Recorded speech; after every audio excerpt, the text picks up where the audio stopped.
Welcome to the podcast. A couple of special guests, Marty Devine, who been friends, colleagues for a long time now, 10, 12 years maybe? Yep. Just, one of those guys that's the brother from another mother kind of thing. And then Jon Bodan, same deal, cut from the same cloth. I think we've known each other for several years. And we've known each other for several years. Yeah, because I remember when I was building up in Ball Ground, you did some lending stuff for us, and I know you did some of the lenders packets and all the stuff, and that's been a long time ago. And then you've been our affiliate lender and a business partner now for 2.5 years at Vibe. So welcome. Thanks. Thank y'all for coming. So anyway, you were asking, what do we talk about? And really, I do these things, and I don't really want to talk about a lot. I don't want it to be. It's kind of like the mastermind. You know what I mean? You think it's going to be, well, it's this topic and it's this, and y'all know by now that's not how I roll. So thanks for the shots. It is my birthday. It's a great day. I love working on my birthday. I love working. Not one of those guys that takes time off or whatever. This is great for me because it's my life. People think, oh, I don't want to be at work or that. I don't look at it that way. It's all my life, Yeah. So happy here. I appreciate y'all doing a shot of my favorite drink. So, yeah, sad to say, I catch a lot of shit for that, but that's okay. That's okay. There's worse things. But yeah, so basically we'll talk a little bit about business. I mean, that's kind of what this is for. Ultimately putting it out there to get content, and that's what it's, the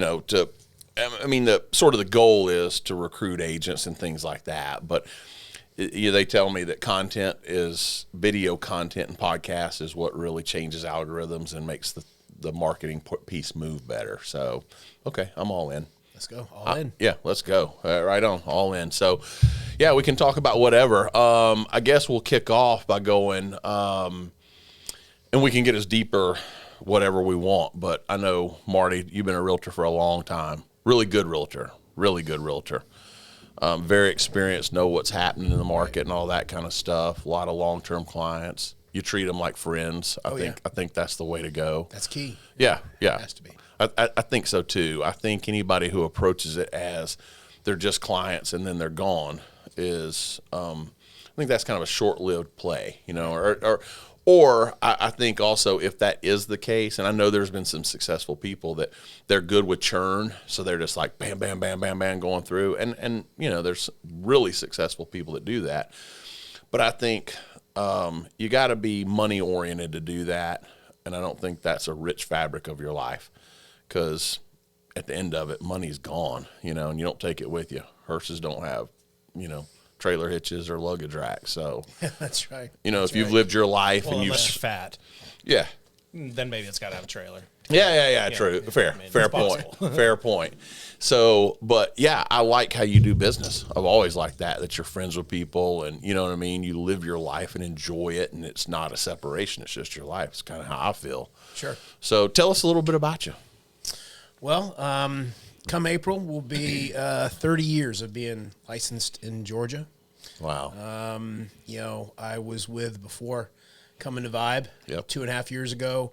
I was with 3 brokerages, very loyal. I didn't like to switch the last brokerage that we were together at. I thought I'd be there forever. Yeah. So, and until you did the launch of Vibe Realty and invited me to that. And hey, whether or not you join or not, just want you to know, hey, you're always welcome. Yeah. And it's one of those good vibes. Right on. It really was. It was. And I took a leap of faith, leaving a company that had several offices and a lot of resources to be in your first agent. Right on. And I'm proud to be there. Well, it meant a lot. So. It meant a lot. It didn't take you long to come to that decision when we talked. No, and really didn't. Yeah. Man, you have no idea how much that means. That's what I say. I like how you live your life and do those things, because when you did that, but there's a lot of, when we started this thing, and I completely get it. A lot of folks that were like, let's see how it goes. it's interesting. It's like let's see if you fail or not, and Right. then we'll come later, you know. Right. And you know, I get that. That's kind of that's kind of one of them. Human nature. It's a human thing, and it's smart in the business world, but it's not loyal, you know. And it tells you kind of, and I don't take it like super personal or anything Sure. like that. Sure, you can't. Because no, they're making the best decision for them or whatever. But it does tell me where they stand. Yeah. You know what I mean? Where I count them as friends or whatever. And so, Yeah. you know, because I say I don't take it real personal because it doesn't hurt my feelings and I get their decision process. But at the same time, I rank them somewhere. I am human, you know. Sure. And okay, cool. Then we'll see. We'll see if it fails or not. That's right. And a lot of people didn't. You were like, "No, I'm in. Let's Yeah. do this." You know, yeah. shit, we could have gone out of business the first year, you know, but that meant so much that you're like, "Yeah, I'm in with you." Right. And I tell you, that's a rare thing in the civilian world. It's something that a lot of veterans like us struggle with because, you know, one of the things that when we're in, at least where I was as a combat soldier and a paratrooper jumping out of planes, like we don't drive our cars there and then we got a way out. we're all in. And when we hit the ground, you know, whatever's going on is what's going on. And all your brothers there, they decide to jump in that with you. Mm-hmm. And John's a little bit this way because same thing. We told him about it and he said, I'm in. And I'll tell a cool story about that too. But that means so much. I mean, that is such a big deal. I mean, it gives me chills that I find that in the civilian world when I find that, you know, it's a big deal. Kind of feeling a little left out here. The only thing I'm a veteran of is the Great Meme War of 2016. Well, that was an important meme war. It was an important meme war. Like an admiral or Right. You're an honorary admiral. admiral butthole. Or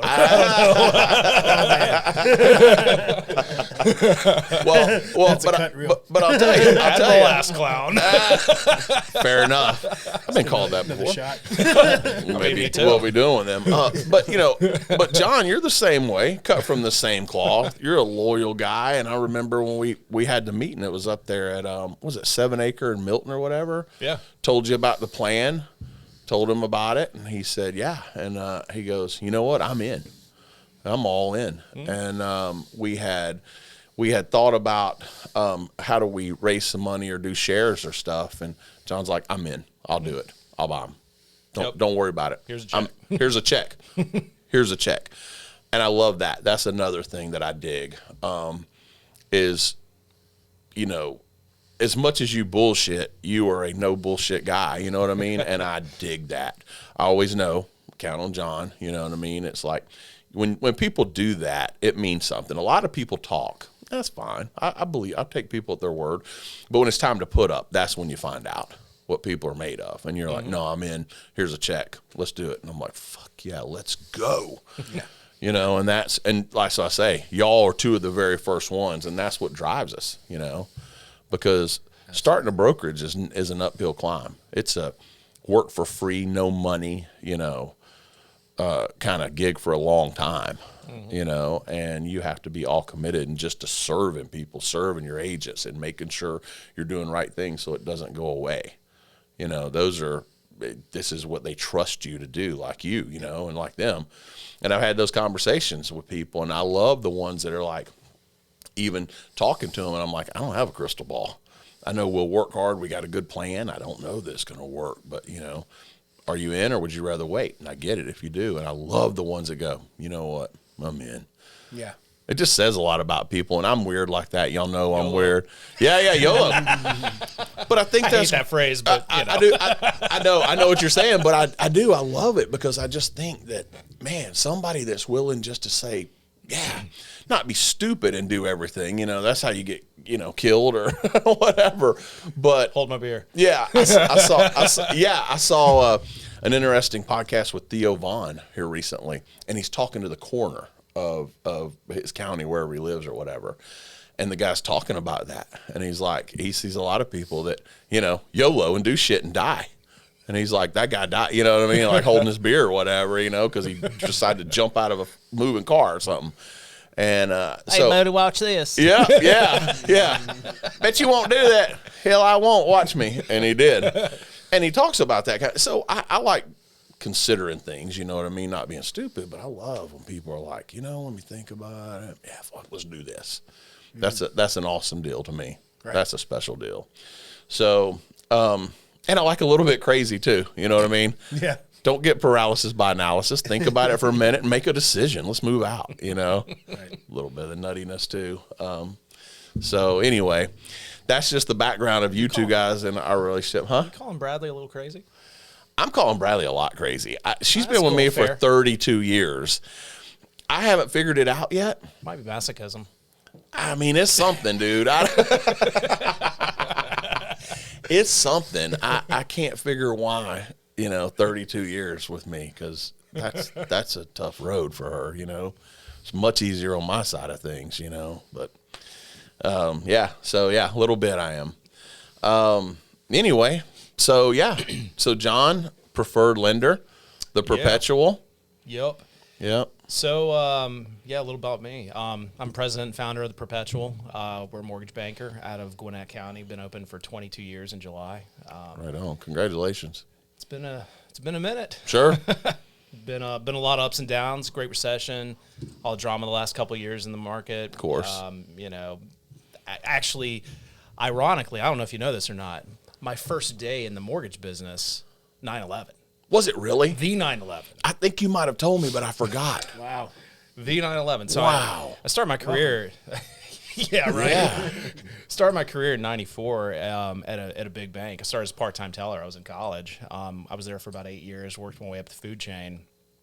Ended up kind of like this sort of strange generalist position where I had my securities licenses. I did commercial lending. I did residential lending. Anyway, this dude in the mortgage business had been sending me clients for about a year, and knew him through a mutual friend. And he came after me for like 6 months to come work for me as a loan officer. I'm like, finally, I was kind of getting to the point where I had all the fun I could take at the bank, right? Because it's a bank, right? I'm not really bankish. Although I was more bankish. I was more bankish. Shocker. Because he was only down to here. Yeah, exactly. It was a baby goat. So anyway, I'm like, all right, cool. Let me go work for this dude. Yeah. So I put in my resignation, go to work. My last day of work was 9/11. Wow. Get to work, seeing everything on TV. And we had planned, like my boss and a bunch of other people had planned, we were going to go out to lunch and whatever. So we go out to lunch down the street. This is over in Gwinnett County. So we go to this Texas Roadhouse, right? Yeah. Now this place is usually just asses to elbows all the time. And we go in there, and we are the only people in there. Hear a pin drop. Yeah, it was insane. So we come to find out there was an insurance building next door, like a probably a 10-story office building. Bomb threat. Oh boy! Yeah, so they'd evacuated like the whole block. We're like, cool, Is awesome. that a bomb party? Is it like a hurricane party at the? I guess. Let's just go right next door to it. I was just like, okay. So we have lunch. It's real weird. And I'm like, I don't even know what to do today. This is just such a weird day. So I went into the office of the new place I was working. I didn't have to start that day. Did you sit on the opposite side of the insurance building in the restaurant? Well, the insurance building was like the next like. It was next door. Okay. But it was like, it was right there. If it blowed up, we would have probably not had toast. A good day. You were building 7 is what you're saying. Something like that. Yeah, collateral. Wow. So anyway, I go into the office of where I'm going to work, and I'm like, all right, well, I guess I'll get on the phone. And that was that. You're right. But yeah, it was like real short-lived at that place. I was there for 6 months. The only reason I stayed 6 months is because they had paid me a signing bonus, which took me 4 or 5 months of the 6 months to get. I was going to have to pay it back if I left before 6 months. Right. Because I got there and I found out the guy that allegedly owned the place was a felon and couldn't work in the industry. Wow. His mom owned the company.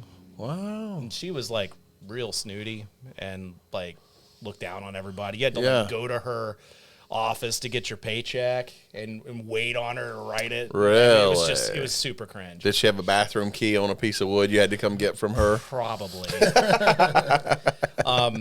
The dude that ran the place, who was a felon and not allowed to work in the industry, was a cokehead. So he'd go out in the middle of the day and do a bump. Awesome.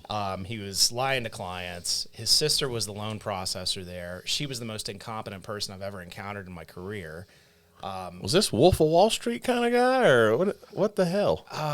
Tard of Tard Street? I don't know. I don't know. But there was I wish I was making this up, but there was so in the mortgage industry, like if you're a broker, which we're not a broker anymore, but if you're a broker, like you have an AE, account executive from wherever you send your paper, and they'll come out to your office and try to get your business or whatever. So apparently the company had a file there that was stuck, and the guy came over to the office, and apparently his processor went out to the car and serviced him to get something done. I mean, it was just wow, it was insane. So I stayed. It was a great play. You know, I always say sometimes the best learning lessons are what not to do. Yeah. So I'm like, I just left a pretty cushy bank job I was making really good money at with all these like golden handcuff benefits and all this stuff, and I just came to this seriously. So I'm like, oh my God, what am I doing? Talk about leaps of faith, huh? Yeah. So I ended up maybe a month in, I'm like, I can't be around this. This is too much. So I went and worked from home. I had no idea what I was doing because the mortgage industry is completely different from banking. It's like a totally like different angle on lending. Similar concepts, but just the mechanics are super different. So I went and worked from home and figured it out. And then after I hit the 6 months, I went to work for another guy that I happened to know and get over there. It's equally dysfunctional. Wow. And I'm just like, oh, man, if these clowns could do this, I'd do this. So I went out on my own about a year after the bank, and here I am. Right on. So you must have figured out how to do it right and not do it at least that way. Well, I mean, there's maybe less wrong. Fair enough. Fair enough. But yeah, I mean, it's just, I don't know, it's just crazy. It was like, I'm like, how do organizations that are this big of a mess actually make this happen? Right. So yeah, it was very much like, learning what not to do. Yeah. So, anyway, I've been, like I say, I've been open for nearly 22 years. What might explain my aggressively average looks and hair and intelligence. I play guitar in a heavy metal band called Halcyon Way. We've got 5 records out. We're working on our 6th. We've been all over the world, so that's been really cool. And where can people? I love telling that story. Where can people find that? We're on every platform. I mean, every place you could buy like music Spotify and all that Spotify, kind of stuff. Apple, Amazon, whatever. Right on. It's everywhere. It's like a bad rash. There's no Valtrex that'll cure that. Just keep spreading. Yeah, it does, man. Just keep having breakouts. It's bad. Right on. So been doing that for a long time. We've been all over the world. Like I say, it's been super cool because just been able to see like a lot of places that you would never like affirmatively go, I'm going to go to, I don't know, Hungary. Yeah. I mean, who thinks of that as a vacation, right? But what a cool place. Oh my God, Budapest is the coolest city I've ever been to. The place is freaking awesome. Yeah. But I mean, just, some of the other places we've been, it's like, you just never go there. So it's been cool. That is cool. Who are some of the people you've played with or open for or whatever? Well, let's see here. We're a pretty heavy band. So it's not necessarily like household names, but we toured Russia in 2016 with a band called Sabaton, they're a huge European band. They headline giant festivals there. They're a headliner here in the States. Because heavy metal is big in Europe, really big, huh? Yeah, it really is. Yeah. So we toured for a month here in the States with Queensryche a few years ago. We've toured with Skid Row, Saxon a couple times. They're a band from the UK. They've been around for like 40 years. But they're a huge headliner over in Europe. We've been out with a lot of artists. Yeah. And the cool thing about it for me is that we've been out with a lot of artists that when I was like learning how to play and whatever, like I've got posters of some of these dudes on my wall. Right when on. I'm a kid. Right. That's so cool. I'm like, this is kind of stupid. Yeah. Like this is just kind of ridiculous, So, y'all are recording a new album now. Yeah. Yeah, so we're working out of a studio on Music Row in Nashville, and the guy that we worked on our last record with, a guy named Mark Lewis, who's a producer that practically any band in our metal genre, he's done a record with them or something like that. That's cool. And so he did our last one. He kind of slummed it with us, and so we went to start working on this one, and we had like a little bit of a schedule mismatch. So he brought in a friend of his named Kyle Odell to produce the record, and then Mark's going to come in at the end of it and mix and master it. So we've really got like this killer like Nice. A team on this record, which has been cool because it's been a different workflow and like Right. just a different way to do it. Are you learning new stuff with Oh, yeah. them? And yeah. Yeah, it's cool. 'Cause Yeah. it's just, Is it like next level kind of stuff where you're like, yeah, wow. definitely. Yeah, that's cool. Definitely. So it's been real super cool actually because you know, like we'd been doing it a certain way for 5 releases, you know, Right. And it was cool. It worked out great, whatever. But Sure. you know, I mean, you do the same thing over and over again, you kind of get the same results, you get the same outcome, and so we're trying something new, and it's taking it to a different place, which is real fun. Well, it's like I always say too. It's one of those things. You wonder about when you do get older, and it's like, well, have you done everything? And it seems to be kind of. It's like, man, everybody wants to fight getting older, and it's like, no, it's cool because then you kind of learn different stuff and new stuff, and it's new, and you're learning it from a different perspective. Mm-hmm. When you're young and dumb, learning something is different from when you're a little older and wiser. You know what I mean? Yeah. It's like really you appreciate it more and you can embrace it more, and I think it's just cool. Well, sometimes people would be like, hey, look, man, you're running a successful mortgage company. You're in finance. You're doing this like serious business stuff. Right, Whatever. Wearing business pants. I don't wear business pants, but you get the point. Why are you still doing this band? I don't know that I've ever seen you in pants, actually. Maybe not. I mean, Just longer shorts. Yeah. I can't. Capris. I can't confirm or deny that you were roofied.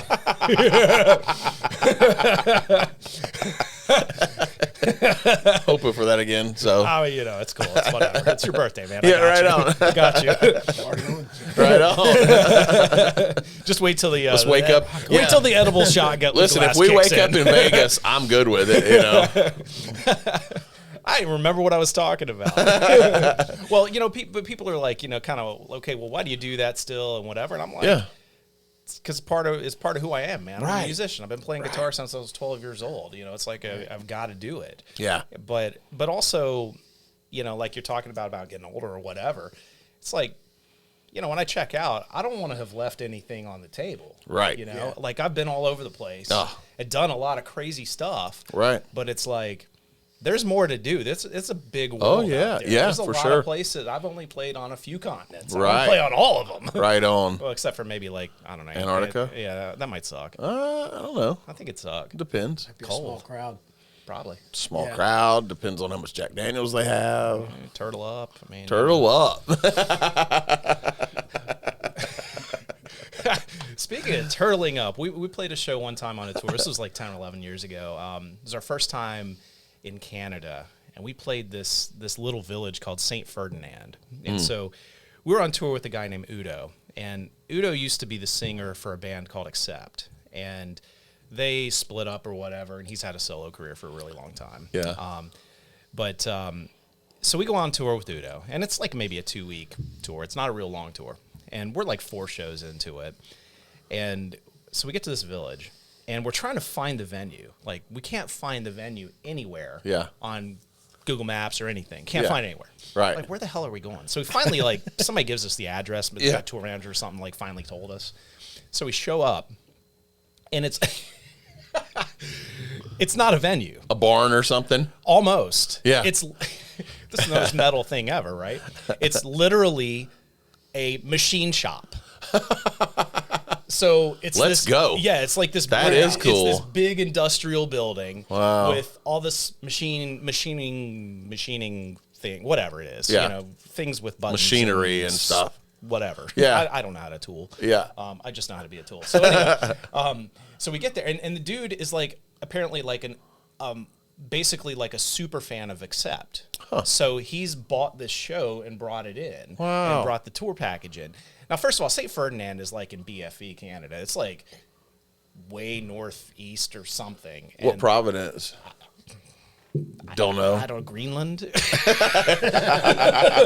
that a new problem? Greenland, Kentucky? I don't know, They need man. a lot of help up there right now, so Greenland might be an ad. It might be, yeah. Maybe we can annex it. But Yeah. or buy it. Yeah. Anyway, so we get there, and speaking of cold, right? There's Yeah. like a foot of snow on the ground. It's Wow. cold as hell. But we get there, and he's like cleared the shop floor. He's like literally shoved and piled up the machinery on the side of it. Right on. He's built a stage, like No a way. big legit stage. He's built a stage in his business. Crazy. He hired some sound company to come in and do like this, just like super legit sound. Yeah. He built a bar the entire length of the thing, Let's go. and it's bootleg. So Oh, it's even like better. they've just gone to the liquor store and bought like tons and tons and tons of stuff. What could be more metal than that? Right. Yeah. And so let me put it this way. So he tried to get Udo. All right. So you got to kind of picture this, but it's like kind of a rectangular sort of building. And at the end, it's got like a giant, like, service roll up door or whatever. Yeah. And then outside is parking lot and whatever. Well, the guy's got a bulldozer. Nice. And he's literally like painted this dude's logo on the lifter or whatever it's called on the bulldozer. Yeah. And he tries to talk this guy, and Udo's not young. He's like, God, he's got to be 70 or Wow. He's an old dude. Yeah. And maybe he's like 65 then. I don't know. But anyway, so he's trying to convince him to climb up in the bulldozer lifter so he can drive him up on stage. Really? And he's like, now you say like the bucket? Yeah, like yeah. the bucket? yeah, he's literally trying to like drive What? him around the building and like pull him up on the stage so he can walk out. And he goes, "Fuck no, Scheiße," because he's German. He's like, "This is shit," so he doesn't do it. But I mean, but the show is going on, and the bartender chicks are like, they're standing on Nice. top of the bar blowing fire, and Nice. it was like the most insane thing ever, because it was just like this giant In block northern party. Canada. Yeah. Wow. It was crazy. I still have the ticket for the show. Yeah. Literally, the ticket he sold people was he had machined a bunch of like dummy 50 cal rounds. No way. And put put the info for the show on the round. Wow. And I've had that ever since. Oh yeah. I mean, it's cool as hell. How I mean, cool is that? it was like the most rando thing in the most rando place I could possibly imagine. I mean, it'd be like... Well, it's interesting. It goes back to that whole leap of faith, man. If you want to live, I'm not saying don't think about it or, weigh out some options, but, how cool is that? Y'all took a leap of faith and went somewhere. Think about it. It's legit. Because on the face of it, on paper, I'm probably thinking north of Canada, can't find the venue. I don't know about this. This probably ain't going to work out. It's like Hostel. Yeah, this is weird and it's gonna suck or whatever. And it's Deliverance. legit, man. I mean, how cool. I wish I could have been there for that. Yeah, it was super fun, man. It was just crazy. Right It was on. one of the craziest things. That's awesome. Well, talking about doing it, and that's what's cool. That's one of the things that's the best thing I tell people now, and I absolutely loved about you is you're authentic, and we talk about it a lot. Marty rides his bike now, and he's like, man, I couldn't imagine because when you started your career, suit and tie and all. Now you ride your bike. Shirt and Yeah. short hair. Yeah, which I think is just a process. I think it's good to be that way, until you come to a point in your life and you're like, man, I got to be me. I got to be. The world said to be this way. Okay, got to think about it. You got to kind of get in there, But and then you come to a point in your life where you're like, man, I want to be me, and usually that happens, somewhere in your 40s or 50s, you're like, man, I can see the end. I can't even see the beginning anymore. Yeah, it's long gone. Yeah, it's long gone. It's Yeah. it's just time to get real, authentic, I am who I am. And integrate your life and your business and your why Yeah. and everything else. Yeah. It's just because it's all blended. I It's agree. all mixed together. Yeah, and I'm not a proponent of just completely going off the rails. You know what I mean? Like, I'm not a Ted Kaczynski guy. I'm not a, Well, that's good to know. yeah, and Are you a fan of Jim Jones? No, and no, and that good, was a leap of faith I couldn't take. Unless they said there's Jack Daniels in that Kool-Aid. Fuck, let's go. And then I would have been in. But I think it's a deal to where you got to have some sense about you, but just be authentic, like you said, and integrate into what is your life now. We can be business owners and do that and still be us authentically. Because I see guys, man, that aren't, and I'm like, that guy's he's gonna have a lot of regrets, if he lasts. Well, I think the other thing about it is that when you put yourself out there for real, people will respect it, they'll react to it, and not everybody will get it, and that's okay. Yeah, that's okay. But the people that do get it are going to be like, this is really cool. Yeah.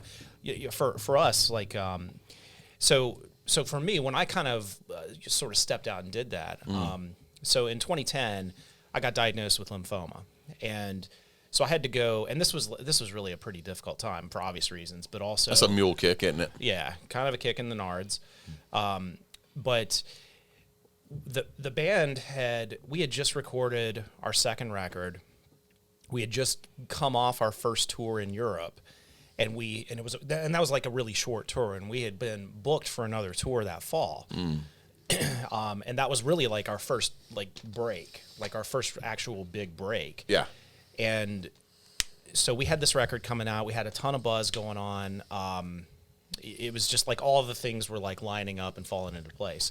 So about 2 weeks before the album drops, actually about a month before the album drops, I've got like sinus infection or something like that, which I'm prone to. Yeah. So I go to my doc. I'm like, hey, can you give me some stuff? I'm about to go to Europe for a month, blah, blah, blah. She goes, okay, cool. So she gives me a steroid shot, gives me an antibiotic. And I had like a swollen up lymph node. So she gives me the steroid shot, swelling goes down, cool. But a week later, it's back. So go back to her, and she's like, all right, let me give you a different antibiotic. Called her back a couple days later, swelling's still there. She goes, you got to go see an ENT. So I go see this ENT, really young. And his dude's name is Aaron. We're still friends. And he's like barely out of his residency. Like he's a young doc. Yeah. And he looks at me, he goes, I'm doing a biopsy on that right now.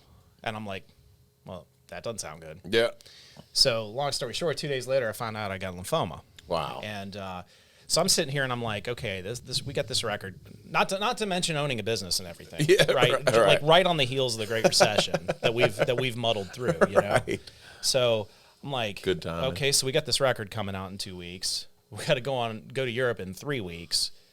And I'm like, well, can I still go on this tour? What's going on here? Yeah. And they're like, well, listen, we'll rush you through all the staging and everything you got to do to be ready. You can go on the tour, and then as soon as you come back, you got to start chemo. I'm like, okay. And so you went on the tour? Actually, we ended up not going. Oh. So goes to show you, though, like this is kind of an aside here, but the medical industrial complex. Yep. Okay. If they actually want to do something quickly for you, they can do it. Oh, of course. Because I mean, normally you go to the doc and they're like, yeah, we'll get you in 3 months, and you're like, I could be dead. Right. Yeah. Right. What? So, but they were like, you've got about a half a dozen things you got to do for us to stage this disease. So I was like, okay, well, I don't have a lot of time. And it included like a surgical procedure and all this other stuff. Yeah. Man, they had all that stuff done in like 7 days. Amazing. Like, because they were just like, we're going to put it on a rush so you can go do what you got to do. Right on. And so, but anyway, I get to the very end of it, and we had a deadline with the tour, the promoter, where we were splitting the cost of the tour bus, and we had to wire about $11,000 to the UK. And once that money went, it was gone. We were committed to it, and we had a deadline on it. They knew what was going on, and like the staging process overlapped it by like 2 days, and we ended up having to pull out of it for that reason.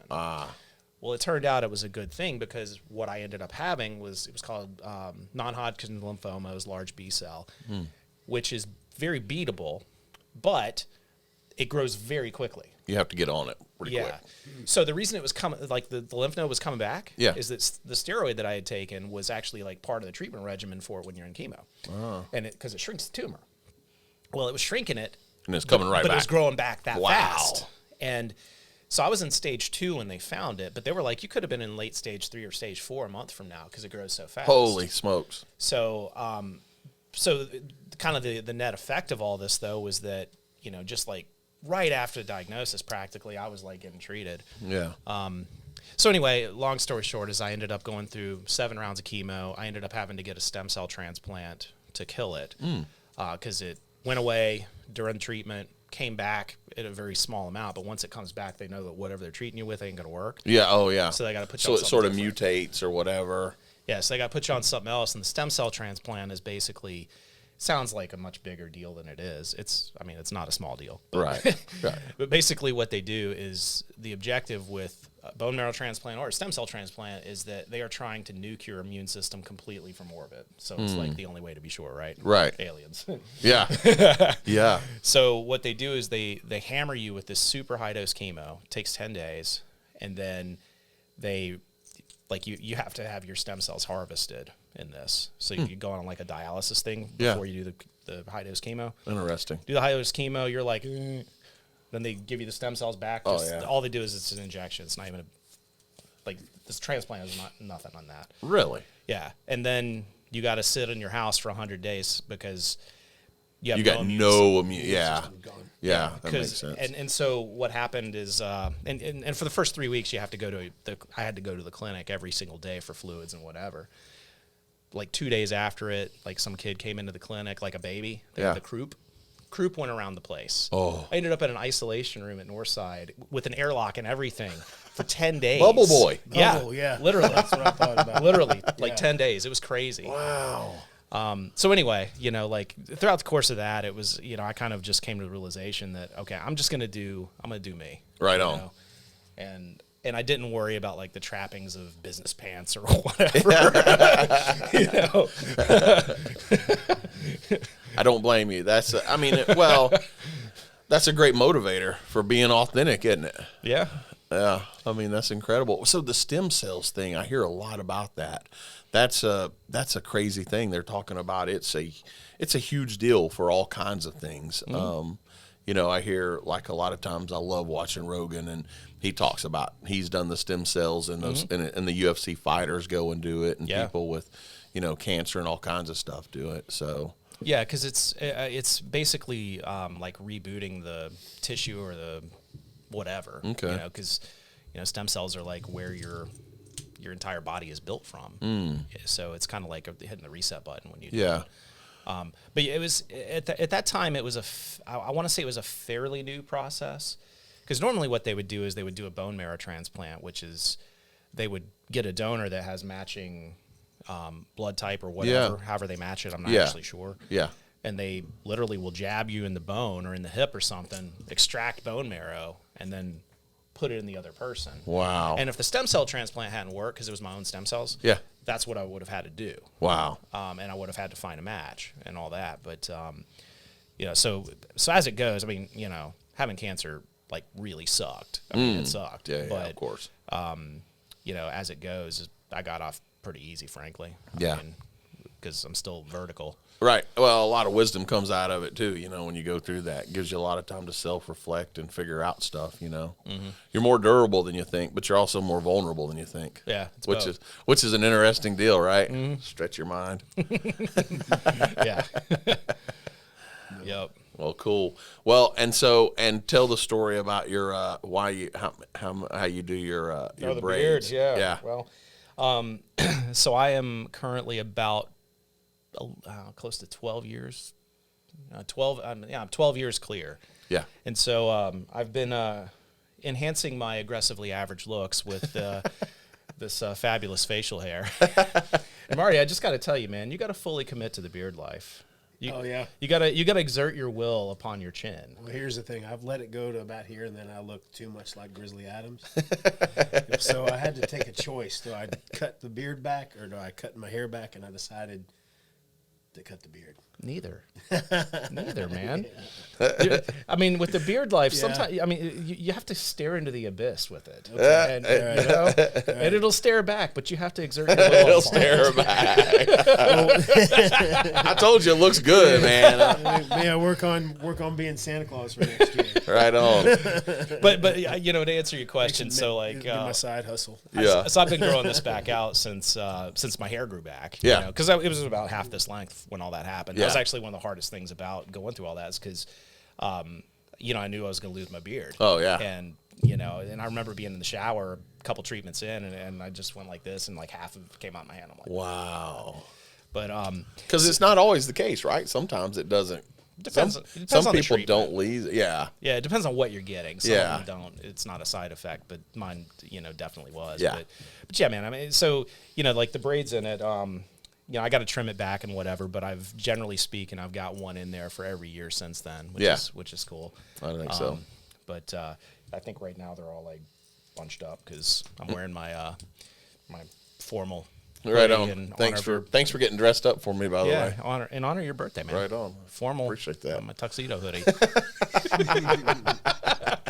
I appreciate it. Well, matches my business pants. Right on. True. Slacks. True. Well, that's black tie, black. Yeah. Blackout. His closet is just all black T-shirts, black shorts. It's like Sterling Archer. Black shoes. Right. 100%. Well, so, but that's what I like about these podcasts is we just get to be authentic who we are. You know what I mean? And I think that's super important for people. I mean, I don't know how far this goes out, but, for definitely like people in our spheres, it's good to know who you are because I don't think people get to know who you are a lot of times, I mean, you can be around somebody a whole lot, especially, that you work with, and they don't really truly get to know who you are, Yeah. That's one of the reasons I love this, and that's why I don't ever script it, got to know who you are, I guess. No outlines. No outlines. Just roll with it. Shoot Yeah. from the hip. Yep. Rather do that. So Marty, talk about what you're doing here. I definitely want to cover the Ruck March and the Hero Climb and all that stuff. Yeah. So talk a little bit about that. Yeah, got to kind of go back. Yeah. And talk about the why. Yeah, of course. And cancer does suck. And that's where this all started. And back when I was a kid. So my stepdad was a Navy vet. Yep. And I didn't serve, but I'm a patriot. Yep. You are. And so I'd say so he was around me for a very, very brief time in my life, but influenced me greatly. And he was diagnosed with all they called it in 1976 when he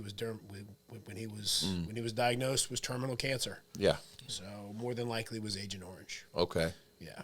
So he passed away in 1978. I was 11. Sixth grade. Yeah.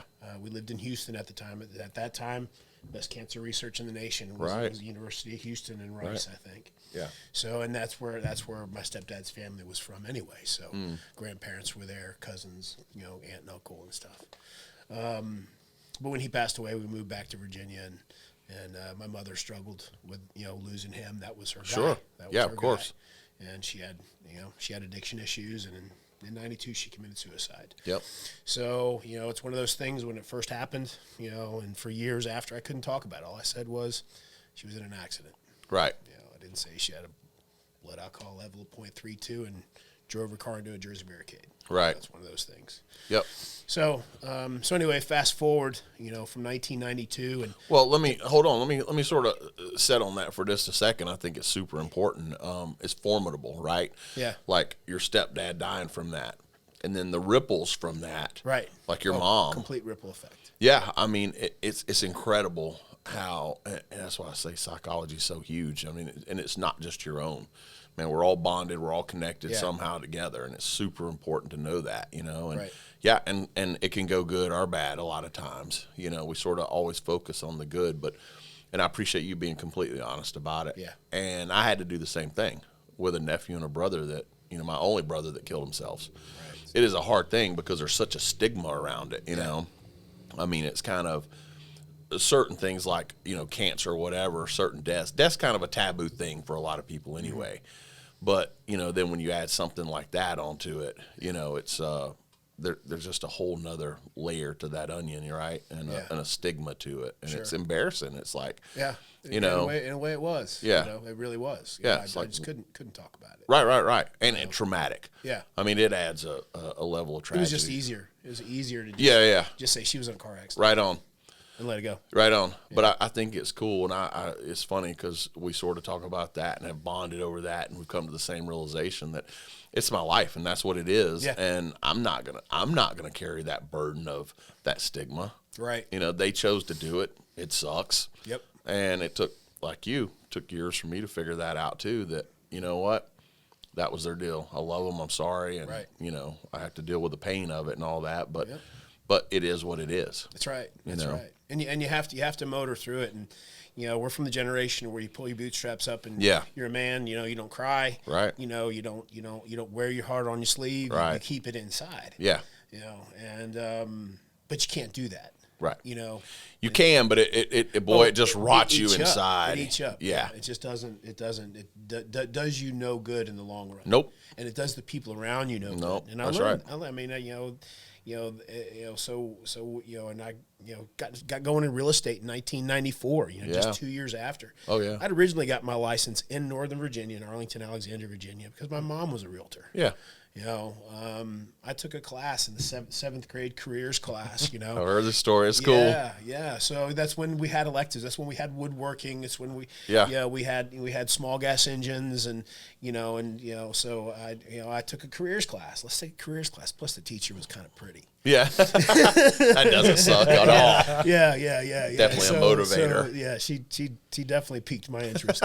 Van Halen intensifies. No doubt, teacher. Hot for teacher. Yeah. So anyway, during that semester course, we wrote on two careers that we had interest in, and one of them was a real estate agent because at that time my mom was getting her license. Right on. So it was obviously on the heels of in '78. I mean, right. It was on the heels of my stepdad passing away. Right. And she had always bought and sold properties. Yeah. When we left from Houston, Texas, to go back up to the DC area because she had a job with the Department of Labor. Oh, okay. She was a contract specialist. Yeah. All right. Perfect. So kind of great tie-in there. Yeah. Huh? Right. Of course. But she had this interest in real estate, and she was always buying and selling. And they asked it's the old reports, and I should have brought it. Because it's in a blue 3-ring folder. It's all handwritten. Old school. Yeah. It's got internet. It's got an example of an MLS listing that came out of the MLS books that I cut out and pasted. Right on. It's got an article from the Washington Post. John, do you know those? Do you remember those or anything? There used to be an old. There came out weekly before the internet. Yeah, a book full of all the listings. Yeah. And every agent got one. Yeah. All right, so I'm just going to say for the record, in 1978, when you wrote this report, I was 2. Of course. Yeah. I'm sitting here thinking, and you don't have a memory of it. I'm sitting here thinking, this 3-ring binder sounds like it even predates my Transformers Trapper Keeper or whatever I had when I was Trapper 8. Keeper. Yeah. Oh yeah. So anyway, yeah. So I mean, it is. It's it's like, holy cow, this has been in my life. It's been my life. Yeah. I mean, those are cool ripples. Those are ripples on the good side, right? 100%. Your mom was a real estate agent. Now you are forever. Right. That's awesome. And I sold with her for just a minute. Yeah. At Caldwell Banker. Yeah. I went through. Caldwell Banker, Ruth Robbins Realty, and Ruth Robbins was a military wife. No kidding. Who opened a brokerage. Yeah. To help veterans veterans and military families because of the prominence of the DC area having all that. So it was really Caldwell Banker's MO is they go and they find a local. Successful company and scoop it up. Sure, they've been doing that, forever. Of course. So that was 1989. That all that happened. But anyway, in '92, my mom passed, and got my license going in '94, and and then you fast forward to to just a few years ago. Shortly after I start riding a motorcycle, and where's one of the best places to go on your bike in March? Yeah. Bike week in Daytona. Right. So, I went down there. I got a place on the beach, for the whole week. Nice. Slept with the door open, listened to, the whole week, and whole week down there and back. Not a drop of rain hit me. And the Friday they have a at a campground, DeLand, Florida, just half an hour or so, 20 minutes from Daytona. They have a campground there, and they have the burning bike, and that's where I came across Mission 2210. Wow. And, I got the patch that's on my vest. Right on. I got information on it, and found out, that this program, for the prevention of veteran suicide and programs for families, for the spouses and everything else, And, 87% of the money that they raise goes directly to the programs. Yeah, which is great. Which is great. Yeah. So it just made sense, and I remember having a conversation with you. I was seeking out a why to give back to. Oh, yeah. Around that time. Before then, actually. Before then, I was. Oh, yeah. And when I came across that, I'm like, man, that's what I'm gonna do. And it snowballed. Yeah. And it was part of coming to Vibe. Right. Was to, okay, you know what? We want to reach out. We want to be interactive with the community, and not just on a business level, but on a personal, and Oh, yeah. and community level. Right. And each of us have our why. Yep. Whether it's everybody does. right, whether it's the Boys and Girls Club or cancer. Yeah. There's all strong whys. That's a motivation. You know what? I want to be a part of helping somebody to not have to go through. Right on. Which you've been through. 100%. Well, I know, and it's true, and I know it seems like a lot of times. So there's a lot to unpack there, but sort of like you're talking about, coming to terms with it, and finally I just same way as like, what it is, it's who I am, it's my story. I'm going to be authentic about it. And it's fascinating when you start kind of, you don't know, like you don't, like you were saying, you were seeking. I remember lots of conversations we had about stuff, and figuring out your why. I think everybody has to have a why. I think you can't really achieve true happiness in this life without some kind of why. Yeah. And it ain't business, right? And it ain't just, living your life and, checking boxes, married and, degree, married, whatever. I mean, that's a part of it, but, Sure. I think everybody's got to have a why to give back. It's always important to give, because I think, and ironically enough, I saw something today, Cat Williams. That guy, y'all know who Cat Williams is? He's a black comedian. He is legit. He's filthy, but he is. But he's also a great guy. Like don't judge a book by its cover. And one of the things he says, man, he learned a long time ago. They were talking about him and said, "Why do you're so generous?" He said, "No, stop. No, I'm it's like, no, I don't." He said, "Look, I'm not generous. I learned a long time ago, man. The more that I deposit in the bank of the universe, the more it gives me back." Mm-hmm. It's just, it could be almost construed as selfish, but it helps you to give to people, you know, and it just does, and like your story and you with the Cancer Foundation and thing, which was fantastic. You know what I mean? You got to have those things. Right. We are connected. Those ripples we talk about, they're good ones. There's bad ones, like your stepdad. I mean, give you a heart for that. Your mom, in kind of a fucked up way, gave you the heart to be Mission 22 where you are, and what good you do now from that. You know what I mean? Yep. It's good and it's bad. You got to take it. Oh, yeah. So why not just embrace it? Yeah. Right. Fuck. Right. I mean, this is what it is. It ain't pretty. It's messy as hell, But, what you kind of quoted from that dude about, all right, you got to just, put it out in the account or whatever he phrased it, Right. That was kind of what happened with me after I got out of treatment and everything. I remember sitting there in a chemo room over at Northside Hospital, and I had this insurance policy that was ridiculous. This was before Obamacare came in and destroyed that entire industry for everybody. Yeah, of course. And if you don't know the difference between before and after, Jesus. Yeah, big difference. So we had this policy that it literally paid out after a $2,500 deductible for the year. It paid out 100% of everything. Oh, that's legit. It was insane. So we had this amazing insurance, and literally the second Obamacare passed, that insurance carrier pulled out of Georgia. It was our company group policy. Yeah. Anyway, so long story short, I was getting this nausea medicine, this anti-nausea medicine. It was called Amend, and at that point it was brand name only. It was $500 a pill. Wow. And the people nuts. It was insane. And the two dudes that invented it, they had just won the Nobel Prize for it because it was so effective. Wow. So they're giving me this, right? Yeah. I did not throw up a single time in any of that treatment. Not a single time. It's incredible. There's a dude sitting like 3 chairs over, and I don't know what he was getting treated for exactly, but he was like sitting there on the phone, like arguing with his insurance company because he was on this medicine called Zofran, which is it's like a 50, 60-year-old medicine. Yeah. And it's effective, but it's old. Right. You know, but it's like a 1 cent a pill or something. Yeah. So he's getting that. It isn't really doing it for him, and he's arguing with his insurance company about it. I'm Right. like, what the hell is this about? Right. And the practice that I was at had signs out for the Atlanta Cancer Care Foundation, so I kind of knew about it, right? And I kind of started developing the idea that, okay, once I get back and we can go play live and everything, we're gonna like put together a benefit show for the foundation. So that's what we ended up doing in like 2013, 14 or something like that. Yeah. And throughout the course of that, I ended up on the board of directors. And so I've been on the board now for close to 10 years. I don't even really remember how long. Yeah.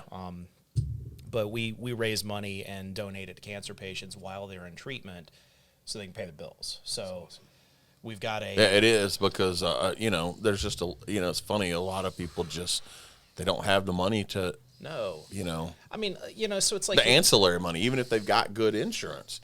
There's all the stuff that goes along with it, like, right. getting there, food, paying your bills because, by the way, you're sick. Yeah, you can't work. Can't work. Yeah, and that's especially if you're sick as hell and your insurance won't cover the good shit, Yeah, it's crazy. Like the amount of extra expenses you have outside of whatever insurance would deal with, and it's stuff you wouldn't think about. It's paying to park at the hospital to go chemo. Yeah. It's gas to get there and back. It's having to eat out 2 or 3 times that day. It's just all of that stuff, like all of the stuff that you have to buy to, like there's mouthwash for dry mouth, which is a side effect of chemo. And the stuff's like $15 a bottle. Right. I mean, there's just a lot of things like that you end up like needing to spend money on. And you would be shocked at how many cases we have that come in and, that are referred to us for help. And it's stuff like, they're already working paycheck to paycheck. They were working an hourly job of some sort. Didn't really have any insurance. Employer just fired them because they were sick. Yeah. You hear stuff like that all the time. But like we've got a fund that addresses only housing related hardships. So we've gotten people out of eviction, out of foreclosure, stuff like that. We pay for groceries. We pay for car repairs, utilities, just kind of whatever. Legit stuff. Day to day. But it's like you stack on top of it all that, just sort of ancillary expense, right? Right. You stack that on top of how broken insurance is right now because, group policies, unless you work at a really big company that has the money to really throw a lot of money at a Cadillac type of plan. Yeah. You're probably going in with like an $8,000 deductible, 80% copay. So you got this huge deductible to meet after paying massive premiums, Right. And then you got to go in and before anything will kick in, you got to pay 20% of whatever the bill is. Yeah. And so people end up ruined all the time by this stuff. And it's just silly. In a crappy situation anyway. Right. Yeah. So they call it financial toxicity, and in the industry, parlance. Yeah. And, so that's what we try to address. Well, I think it's cool, and I didn't even think about it. I wonder if Mission 22 has something, to help out with things like that. Well, they, that's a really good question because, I know they do partner with other charities. Yeah. So because their charity is specific. Yeah. To help folks deal with their PTSD, TBI, right. Military sexual trauma, right. Right. So there's on their website, you go to mission22.com, you've got a list of their partnered charities. Right on. So a whole list of them, and they're very well could be something that they've partnered with. Like on those little ancillary expenses or something. Well, yeah. That's just it. So, because it's one of those things like we're talking about the ripple effects, which the good part is that, your stepdad, sort of influenced you and it's made you a patriot, and then your mom influenced you to be there. So you come there and you kind of see how that all gets sort of perfected, and and it brings you to that point, and then now you're doing that and helping people with that, and I think it's cathartic, right? It's good for you, right? It's good for you. Sure it is. And you also see that a lot of people go through it. So I'm not. And I've I have made business cards that are 2-sided. Yep. Poker chips. Yeah. I said, man, this is a great idea. I love that you incorporate it in everything. Right. And I give those to folks, and I'm kind of running out of them, but it's one of those things where, where it gives me a chance to talk to people, right? And right, and and just talk about the why. I'm not sure if you're running out of them though, because you're giving so many of them out, or if you're just playing too much strip poker with them. yeah, that's it. Oh, well, man. he's got to keep them for that, takes, man. I got a whole stack of them set aside. For All right, that's good. It's good to know. Yeah, the blacks are the top. Pinks are the Okay.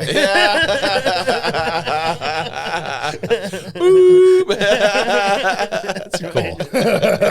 So cut. Actually, don't cut. Roll it through. We're definitely not cutting that. We're not cutting not that cutting at all.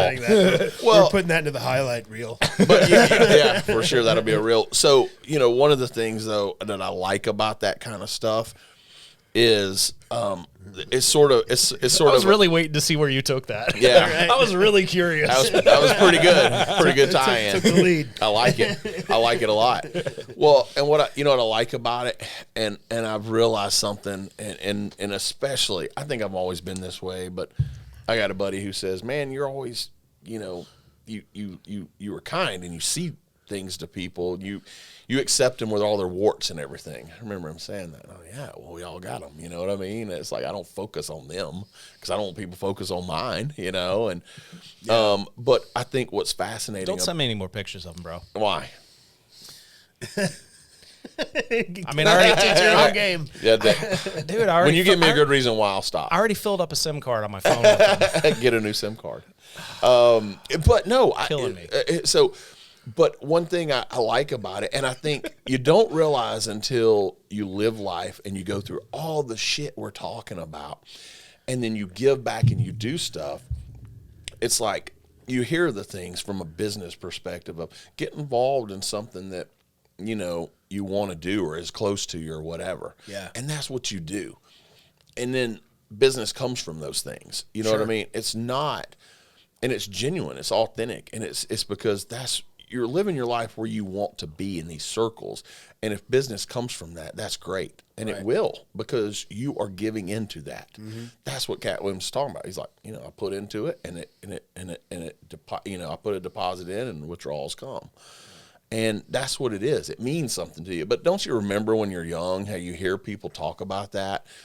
And I remember thinking, and again, I'm very, especially now, somebody says something, I just take them at the word. If they're fucking lying or whatever, oh, fuck, they're a liar. I don't care. It don't hurt me. I don't have to figure it out or whatever. That's how I kind of look at those things. But when I was young, I would wonder, they'd say, do that. And I'm like, that sounds not genuine. It's like, so you're just going to get involved in something. And I was missing the point because I was young and dumb. Well, and a lot of people do things like that to virtue signal. Yeah, there you go. True. To look at me, look at all this, whatever I'm doing. True. You have to do that kind of thing for the right. You have to do it for the right reason, and you have to mean it. Yeah. And you have to do it without expecting to get anything out of it. Right. That's the thing. Right. I mean, when I got involved in the foundation, it wasn't because of anything other than the fact that I literally just said, I'm not dead. Right.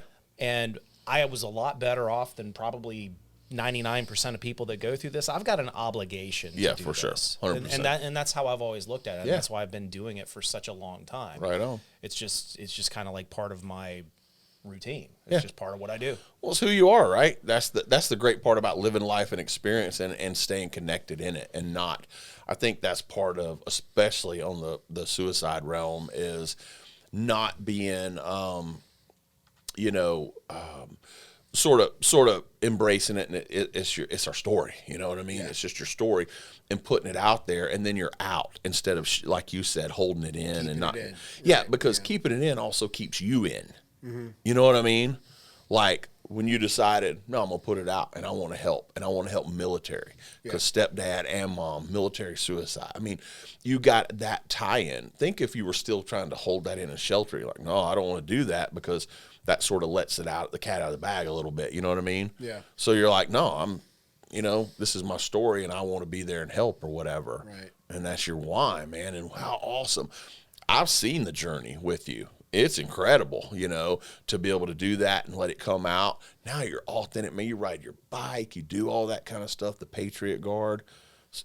That's such a cool deal that you know what I mean? To be able to have that flexibility. Because we're self-employed, right? And 100%. And I look at their calendar when it comes out. We get the emails, and there's 3 missions this week, and I can't make it this week. Well, look at it next week. Right on. You know what? I can make that one. Yeah. So and every time I do it, it's an honor. Right on. Sometimes there's more Patriot Guards there than there are family. There was one that went out of St. Michael's, and I almost reached out to you to say, hey man, if you're in downtown Woodstock about 2:00, we're going to be coming right through. Oh wow! And there were 15 motorcycles and trikes. That's awesome. And there were 2 vehicles with family. Oh yeah, there were 3. Right. The wife and a son and a family friend. That was what a respectful showing, And it's somebody that deserves it. To say their final goodbyes. I love that. It's honor, and you know better than anybody being in the military what that's about. 100%. It feeds your soul. Yeah, of course it does. And it's you do it without expecting anything back. You just do it out of because it's in your heart to do it. Well, right, yeah, you're not, but it does. That's the reciprocal effect, I think, of life. That it makes that story and that fabric richer. You know what I mean? When you do stuff and give back and stuff like that, because those families appreciate it so much, and we're just a face and holding a flag in a line, and they come and say thank you. Sometimes they don't, but you're sort of doing what they did. You're standing up and doing something that's right and honorable. That's what it's all about. Yeah. That's why Yep. That's, when you're in, that's what you figure it out. That's right. That's right. You're sort of serving with them in that. Yeah, it's a good deal. Oh, for sure it is. I mean, the first mission that I went on. Sid Kelly was an Army veteran. He was given a choice to either go to jail for a crime he committed or go into the Army. Yep. Those were the good old days. So, and then one of the questions, who served here, who didn't, who's civilians? And I was the fresh guy. Yeah. I was the F&G that walked up. Right. He knew, no, didn't serve, I'm civilian. Do y'all know what F&G is? Do you know what F&G is? What, fucking new guy? Yeah, that's who it is, man. I've been the effing new guy, the cherry, everything else, man. Yep. So, but he's like, hey, you may not have served, but you're serving now. Yeah. And a 100%. higher purpose. And, and he says, and I've witnessed him, as the ride captain, given the consulate, the condolence card and, the coin, yeah, and he said, this is as close as I get to God on earth. Right on. Yeah, that's what I say that all the time, man. I'm not a big church goer per se. I have no problems with it. I'm not like, anti-religion. That seems to be a thing. Like, I don't like organized religion. I hear stuff. I'm not. I don't care if that's your thing, then do your thing. I think do your thing on this life that makes you happy. And some people like that and they're genuine. But I'm the same way. There's certain things in life that are church. I try and live life like I want. That means something. But those are my church. Like when I'm hunting and fishing and alone. Yeah, man, that is my church. And doing stuff like that, man. I don't know what it is. I wish I had better words for it, but it comes to that certain little point in life, man. When I can imagine him giving that to them, at that moment right there. Yeah, God, that's special. And there have been a couple that I've witnessed that, I'm glad I got my glasses on. Yeah. Oh yeah, for sure. Because it gets you. Oh, of course it does. And but just like anything else, it's life. None of us get out alive, and to be there and support. Right. Of those that they say we stand for those that stood for us, and it's important. It is. And just like serving with Mission 22, that's one of my mission fields. Yeah, right on. And so as I've gone through it, it was March that I got that, that I came across it, and then in September, there was a second annual ride for Sergeant Matthew McCarthy, and Sergeant McCarthy was Army EOD. Oh, right on. And he committed suicide, in 2020, just the year before, and his widow, spearheaded that first ride, within just a couple of months, and his birthday was actually 9/11. No kidding. Yeah. Interesting. So anyway, that was my first experience, with being an ambassador for Mission 22, and and it's really just it's just continued on from there. I helped out a little bit in the third ride, and last year I really got going as the lead ambassador for that, and went business to business, raising donations and getting cards and shaking hands. And, I'll commend you for it. You've done great at it. And we did a podcast with Top at Rally Point. Now it's Semper Fi. Yeah. He's got a firing line. He's an old Marine first sergeant, and he's got a cool thing.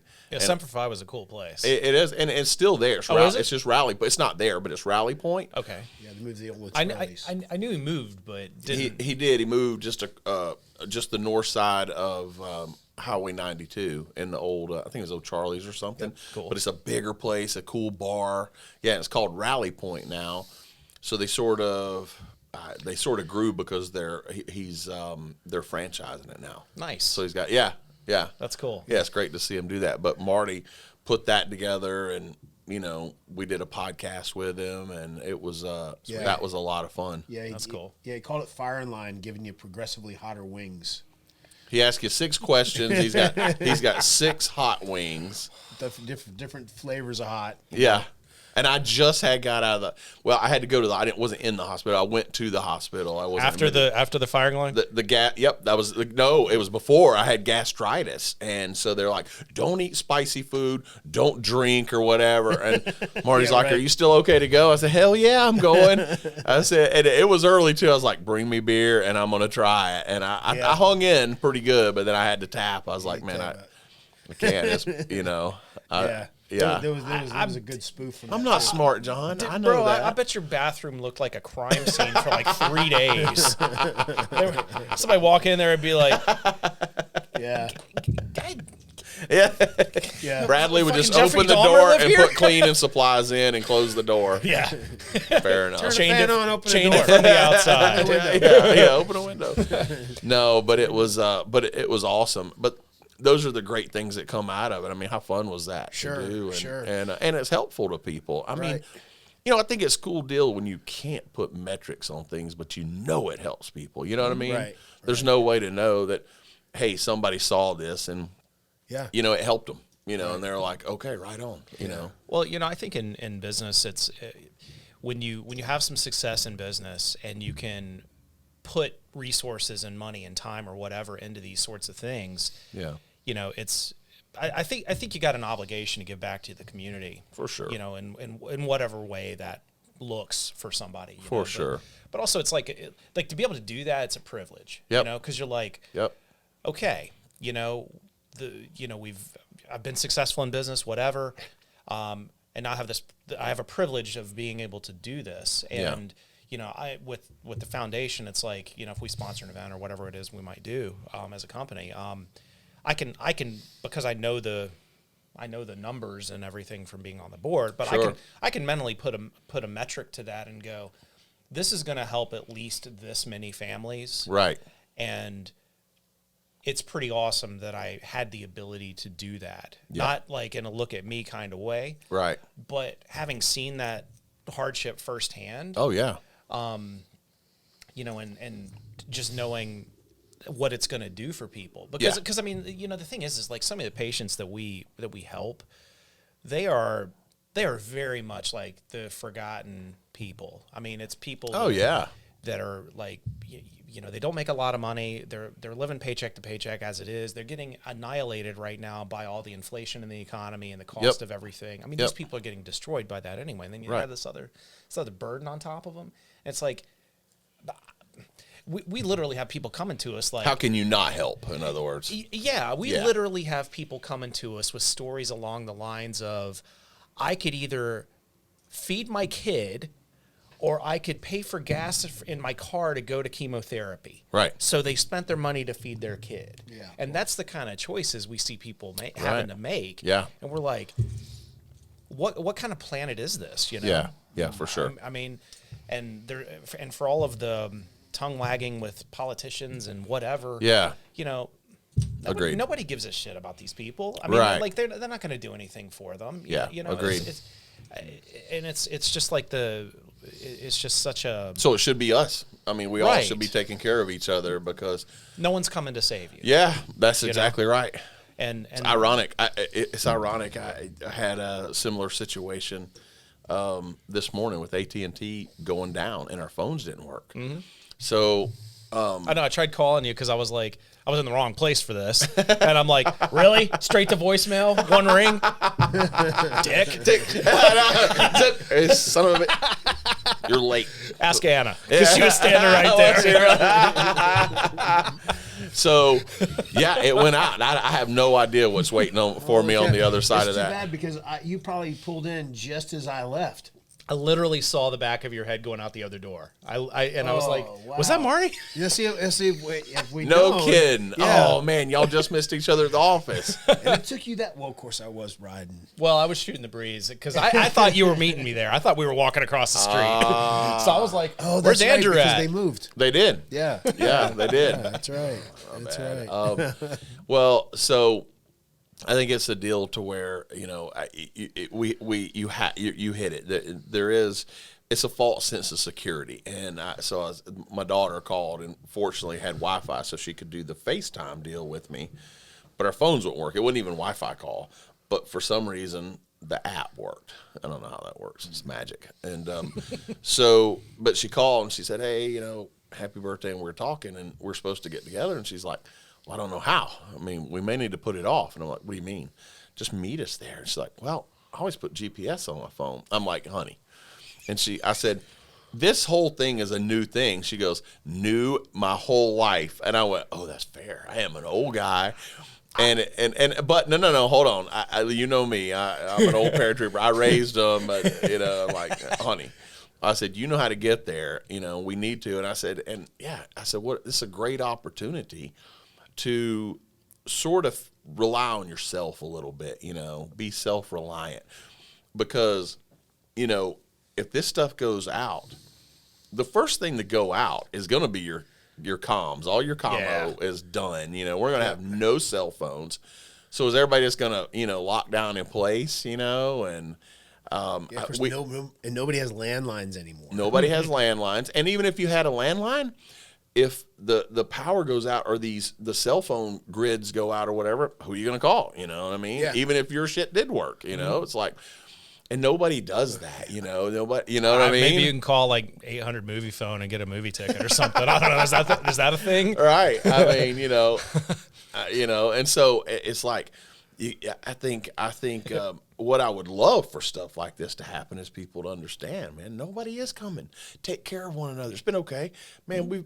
However long people have been around, we've been taking care of people. This whole, the politics and the cell phones and the computers and all, that's a blip on the radar of human history, and we got to get back to taking care of ourselves, and not worrying about these things, but it ties into the why. Having an ability to be self-reliant is pretty important. Yeah, and so that ties into all of our whys. Mm-hmm. Take care of people. Don't assume, well, there's government programs or there's there's some charity or something to help. The charity is us. Mm-hmm. Yeah. Right. You know what I mean? Yeah, we're the charity. Everybody is the charity. Right. I mean, 100%. So a couple things. One is that the GPS story reminds me of a closing we had about 2 weeks ago. Yeah. And the client, she was, I think, 21, 22. Yeah. And she had to write a small check at the closing. She didn't know how to write a check. Oh God. Her dad was there, and he was like, had a check. Here's how you do it. People don't have checks anymore. Well, yeah, that was the funny thing. She went to the bank, paid $3, and they gave her 3 counter checks, and she's like, "What even is this?" So that was funny. Wow. But, so the self-reliance thing, like, one thing that I think is kind of funny, and I never would have expected this going into it. Like when the band like started actually getting out on the road and that kind of thing. I never would have thought about this. Yeah. But it's very much like you wake up, because usually what happens is you go from one city to the next, but you're driving overnight. Right. So you finish the show, you have a bus call, it's like a curfew, you got to be on the bus by that time. You get on, the driver drives all night because they sleep during the day, right? That makes sense. So you show up in the next city, and you wake up, you're like, I don't know where I'm at. Yeah. I'm looking out this window, and I see a brick wall or something. I'm like, and you got to You've get been sleeping out. all night. Yeah, and you got to get up, and you got to basically forage. You got to figure out, okay, well, where am I going to get food? Where do I get to go to the bathroom? Right. Where am I going to get a shower? Right. It's dubious on tour. Maybe like once every 3 days. Right on. Get like crotch rot or whatever. But tour Poor bass. Oh, let me clean that up. Bird bass. Yeah. Incidentally, tour buses are not glamorous. They smell like fart socks and BO. Right. It's nice. Yep. It's like a nice miasma of sadness. But it's like you really got to go out and you got to like figure out how you're going to get through that day. Right. And that's the cool part of the experience too, right? It is though. That's the thing about it. You're like, okay, I got to figure this out. There's, and it works out. Walk over to my kitchen. Just living the dream. It works out though. Yeah, it's like, oh man, now I can see where people got anxiety about like, oh crap, whatever. But then you start doing it, and you're like, damn, this is cool. I found this cool place, man. You know? And that's like the a cool thing. pub or a coffee shop or something cool. And you're like, dude, man, that was awesome, legit. And I met people and. Yeah, because you got to force yourself to do stuff that's outside your comfort zone. Right on. And when you do that, it opens you up to all these other things that you've not done before. Yeah. Yeah, 100%.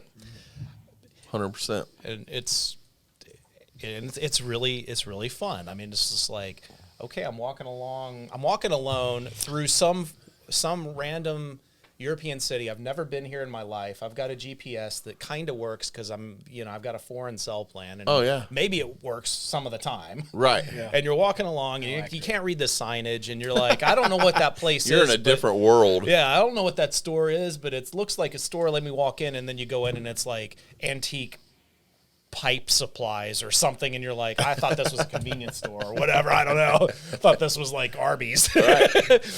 Well, you talk about that too, about going places on your bike, and sometimes you ain't got cell service, but you kind of map it out. You know where figure you're it going. out. You just go. Right. Well, it's on. refreshing. Am I going north, south? Look at the sun. I've got a direction on my bike, so that lets me know the direction. At least I'm going in the right direction. Yeah. So I can just left and. Gotta make it. Now make it right. Keep going straight. I think there's a lot to be said for having to being forced to do that kind of thing, though. For sure. To like remind you that, okay, maybe I shouldn't be completely reliant on my Google Maps or whatever all the time. Right. Well, what's cool is because there's so many great roads, in the southeast and up into the Shenandoahs and. From the Blue Ridge to the Shenandoahs, up to upstate New York and all that. Beautiful. They actually, there's a map company, that puts out motorcycle maps. Huh. And the cool roads are, everybody knows Tail of the Dragon. Of course. But there's Back of the Dragon up in Virginia that's even better. Oh, wow. There's the Snake that runs, however many. So, but you get these maps. And I love it because that's how I grew up. Right. We got a map. Right. AAA.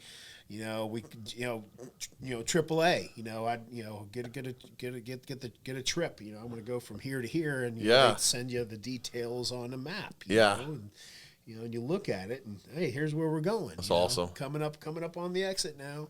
But what's great is on these maps, the cool roads are highlighted, and you got to really look for the interstate. Oh yeah. Yeah. So that's the focus of it. Take the long way and the scenic way. Yeah. Well, I was talking to my son. You know, he's in the Army, and we were talking the other day about it. And I was like, hey, do y'all still do the topo and all that kind of stuff? Because all the technology now, you know. And he's like, yeah, we still do. And I said, do they teach you, you know, like they're used to when I was in, you know, pre everything, but you would do muskets then? Yeah, we did. They were a rapid fire musket, but rapid fire muskets. What did they have? Like 2 of those little balls in them or something? Exactly 2 steel balls. Right. You put 4 of them in there to yeah, just shoot 4. Nice. But we would do things like crikey. We used that to kill an elephant. Right. I don't know. That's a terrible accent. Yeah, I was gonna say. I'm not sure what I was going for. What was that? Is that Australian? No, it was shitty. Yeah. Great. So we do ridges and saddles and things like that, you know. And he's like, yeah, they still teach that stuff. And I just thought it was the coolest thing that they still teach those things on how to land nav. Well, you know? yeah, I mean, because that you could very well need that. If you run out of comms, batteries, you know, just you get blocked somehow from your technology. Yeah, sure. And you don't have that, you know. Yeah, that you know that would be. Yeah, I can imagine that's the first attack that would happen anyway. Oh yeah, for sure, 100%. So do what they do, knock out comms. Yeah, of course. Why wouldn't you? You know what I mean? And so, but it's interesting. Full disclosure, I got to thinking about when you're talking about that girl writing a check. I don't have checks. I don't have cash. I keep cash on hand. I'll tell you that. You know, but I don't have. I have business checks because I write my subs checks. You know, and stuff like that. But so you have checks. I got checks for the business account. I don't have it for my personal. Man, I'm like, I was just sitting here thinking, So you have checks. Okay, I do have checks. Yeah. But yeah. All right, Grandpa. No, I know. Seriously. I mean, I have some too. Now, can I actually like write a complete word with it being anything? No. Right. I can't write any longer. It's hilarious. Like I'll try to write something. I'm like, God, I don't even know how to write my name. I feel so stupid. Well, you know they don't teach cursive I am stupid, in school anymore. Oh my daughter got in trouble cursive for attempting to write in cursive in grade school. Yeah. I was like, really? She, I like to write in Comic Sans. Comic Sans. I used to have really good printing because when I originally Calibre. So I don't know. That's like the default in Outlook or whatever. Yeah. That's what I do all my writing in. All of my handwriting is in Calibre. 8. 8 point. Maybe 9. I don't know. It depends. You know, you gotta mix it up. Depends on the mood. Yeah. Feeling real saucy, it's like 10 point. Living dangerously. Oh man. Yeah, in high school I took 4 years of drafting. So I could really That's cool. The draftsman's printer, printing, all in caps, I mean, I was really good. Now, forget it. Oh yeah. I can't. I did the same thing after high school. I became a draftsman, and it was all. Yeah. We had. Now you just type it out. Yeah, well, everything is computerized, but I literally used the Stettler pens and the drafting table and all that arm, arm with the thing and all that. Abacus. Basically an abacus is what it was. Because I bet you the funny thing was they taught sundial. It was the last it was the last class of it talked about AutoCAD, but it hadn't come out. They had invented it, but nobody was doing it, so they weren't teaching it. Now I bet you the last one is actual drafting. You know what I mean? It's like it's totally switched. You're saying AutoCAD, and I'm thinking, is that like a I don't know, like a scat pack for a Camaro in the 80s or something? Yeah, well, that's what we thought it was. We're like, what is that, man? Computers, like DOS. He still did DOS and all that back then. So it was crazy. Yeah, but same thing. You do the writing. It's even got the templates where you could do the writing on it or whatever, and then you learn how to do it. And yeah. I've got. I know the Camaro made me think about this, but I've got a nephew. He lives in Louisiana. He's about to graduate high school, and last time I saw him, he had he had like a Dog the Bounty Hunter level mullet. Nice. I mean, it was Legit. the most. Oh God, it was epic. And then he had like the Burt Reynolds mustache. So he looked like I don't know, Ron Jeremy's special little brother in '82 or something. And I'm like, you need to get this. I told his mom, I'm like, get this man a Camaro now.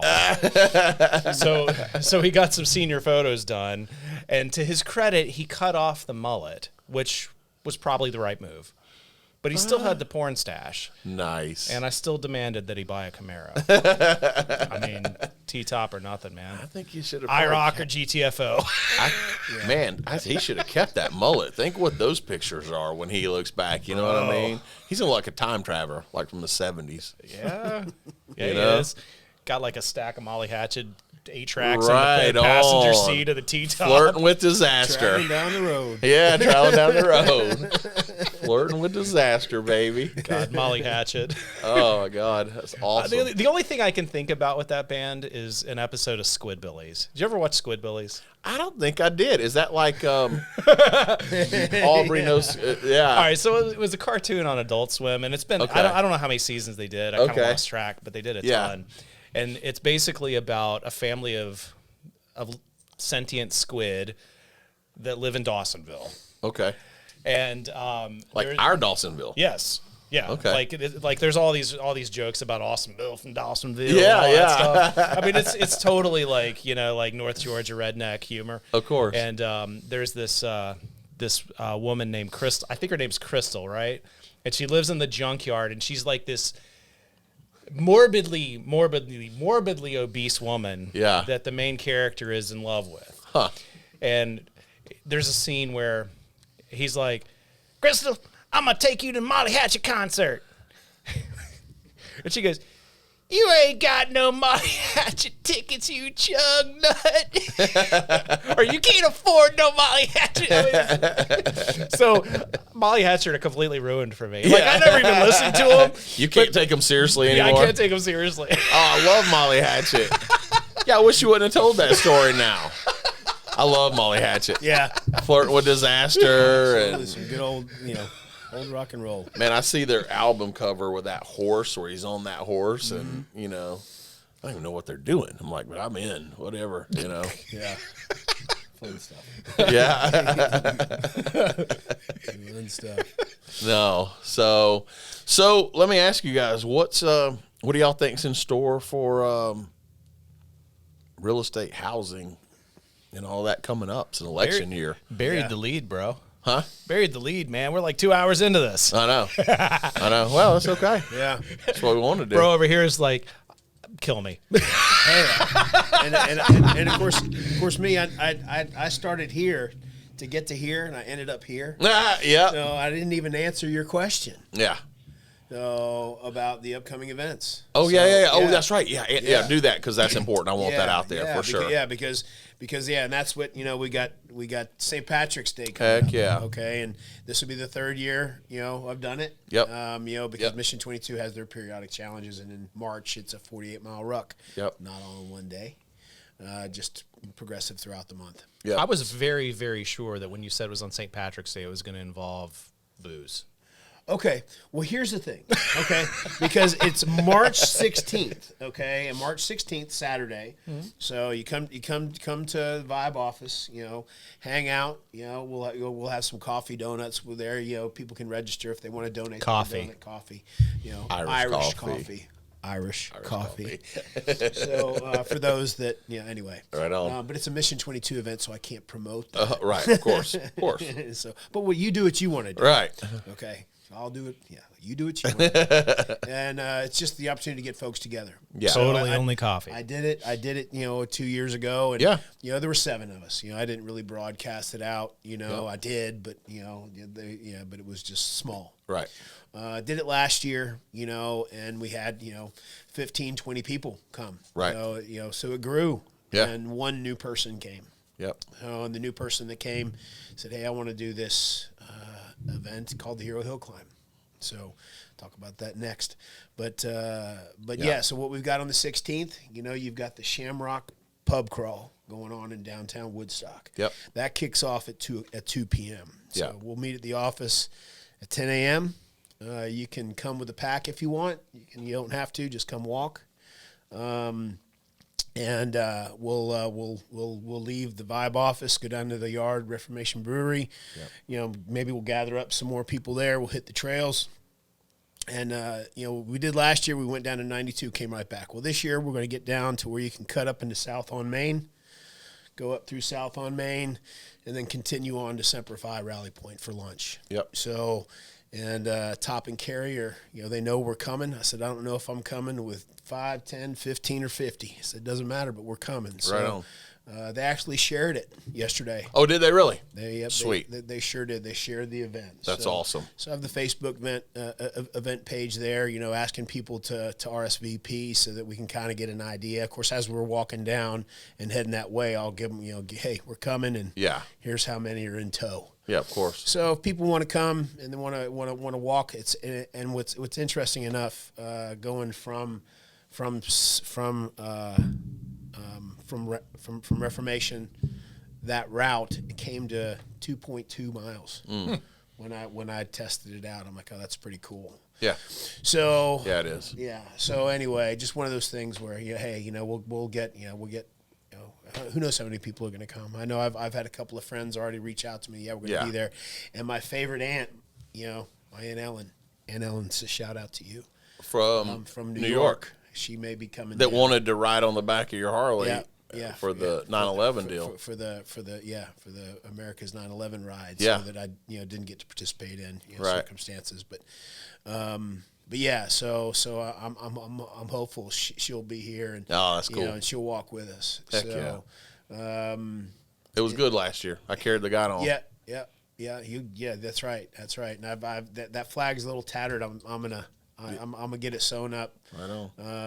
And I'll carry the Mission 22 flag. And actually, I gave a Mission 22 flag to a rally point. Okay, cool, so, great.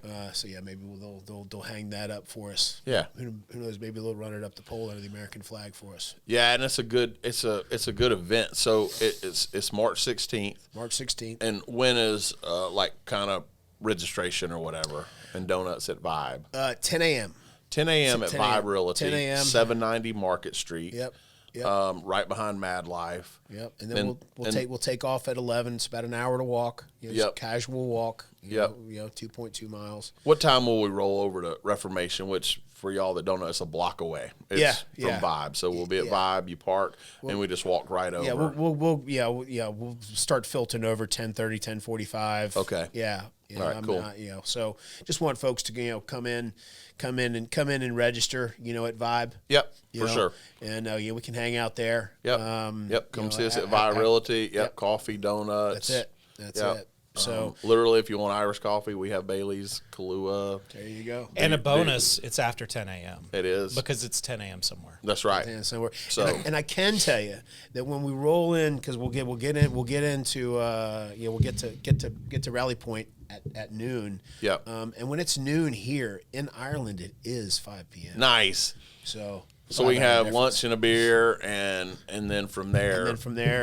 Take off about 1:30 whenever everybody's wrapped up. And, right. Hoof it back. Walk that, go straight down Main Street to Reformation Brewery for the kickoff of the Shamrock Pub Crawl. Yep. Great deal. So, yep. Kind of perfect, like if you wanted to spend a day at Woodstock and support a great cause, do the pub crawl, which is super fun. Yep. Last year was nice weather. Yep. So, hopefully we'll have some good weather again. Hopefully so. That's the Mission 22 Ruck March, which is awesome. So then the Hero Hill Climb at Camp Merrill. The Ranger Mountain Phase training. Right. And I said there was one new person that came to the Ruck March last year, Steven Johnstone. Yeah. And he said, I got this idea. I want to do Hero Hill Climb. I want to do it at Camp Merrill where people can run, ruck, walk, or mountain bike, up the top of Cooper Gap Road, which is 3 miles up. It's challenging.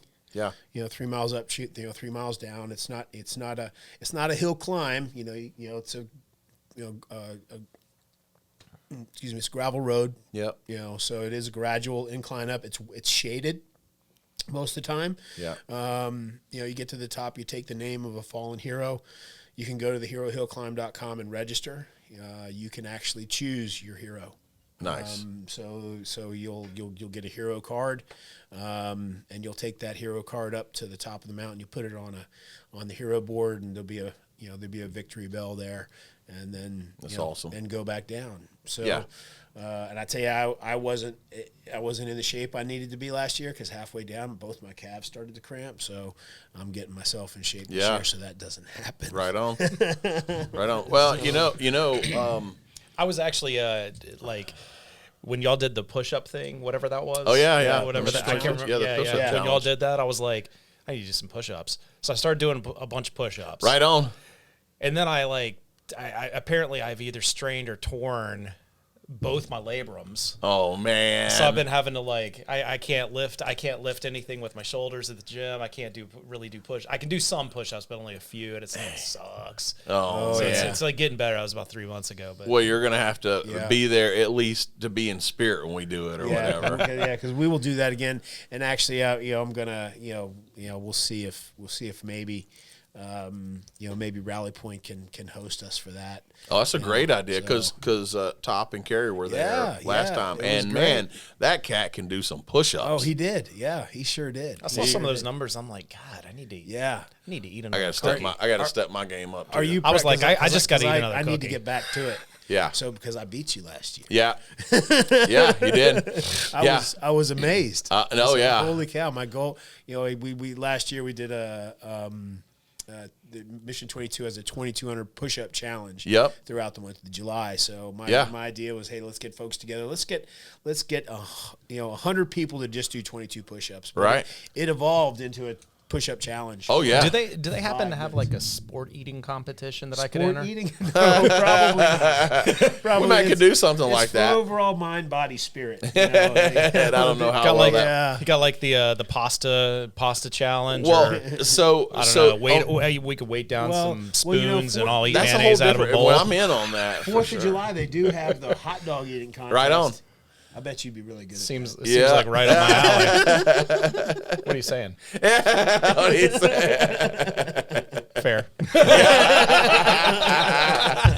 Well, so talk about the hill climb. What's the date on it? Yeah, before we get too off of it. That's right. The day of the Hero Hill before climb we get too off of it. I know. He's back on the hot dog contest. Sure is. Open wide. Be like that Joey whatever guy. Bring these guys. Jody. Jody. No. They're like the champion hot dog guy. Oh, I know you're talking. Joey. Joey. Joey Chestnut. Yeah, that dude. Yeah. Oh my God. Insane. Disturbing. Yeah, no thanks. Disturbing. But what's the dates of the hill climb? So the mate is the date. Yep. The date is May 25th, Saturday of Memorial Day weekend. Right on. All right. So and time to be there because it's in Dahlonega. Time to be there. It's in Dahlonega. Registration there 8 a.m. Until 8:45, and then the Rangers lead the way. Right on. At 9 a.m. Right on. So that is in conjunction, teamed up with the U.S. Mountain Ranger Association. Yep. So it's a 501(c), as is Mission 22. The proceeds will be shared between both. Yeah, right on. You can go to theherohillclimb.com. You can register right now. $25 to register, whether you bike or walk. That will also guarantee you a challenge coin. That we're designing, a 2-inch challenge coin. That's awesome. The value that's $12, $15 just for that coin. So more valuable outside the monetary than anything. Yeah. Oh, sure, cool man. Deal. And it's one that was Steven's.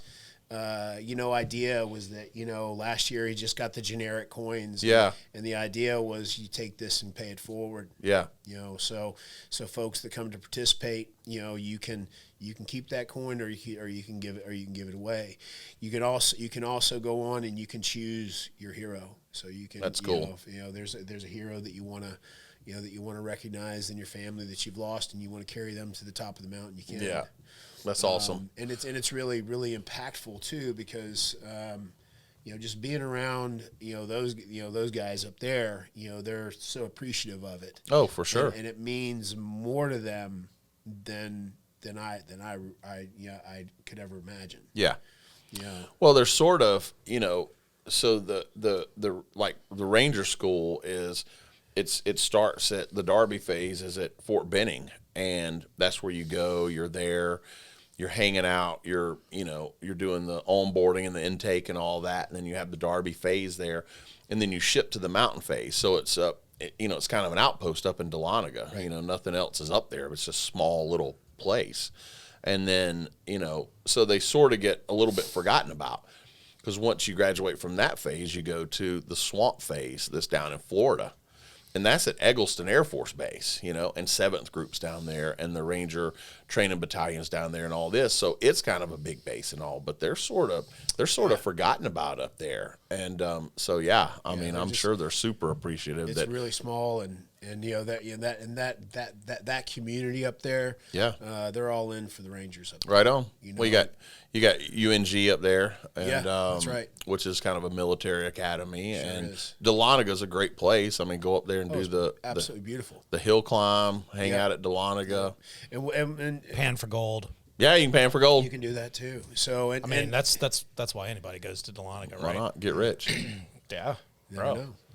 And so the what's cool is on base they have a nonprofit bar and grill. So called the Overhang, and temporary structure built in 1961. So the Rangers is still there. Yeah, that's cool. So the Rangers could have burgers and cold beer. Yeah. So and it's open to the public. And last year they just paved their parking lot. So we've talking with one of the majors there who rides. He wants to get motorcycles to come in. Yeah, I was gonna say, now you can safely bring your motorcycles in there and all. Yeah. So May 25th. May 25th. Be up there at 8 a.m. Yep. And then March 16th, be at Vibe at 10 a.m. Vibe 10 a.m. in Woodstock. That's right.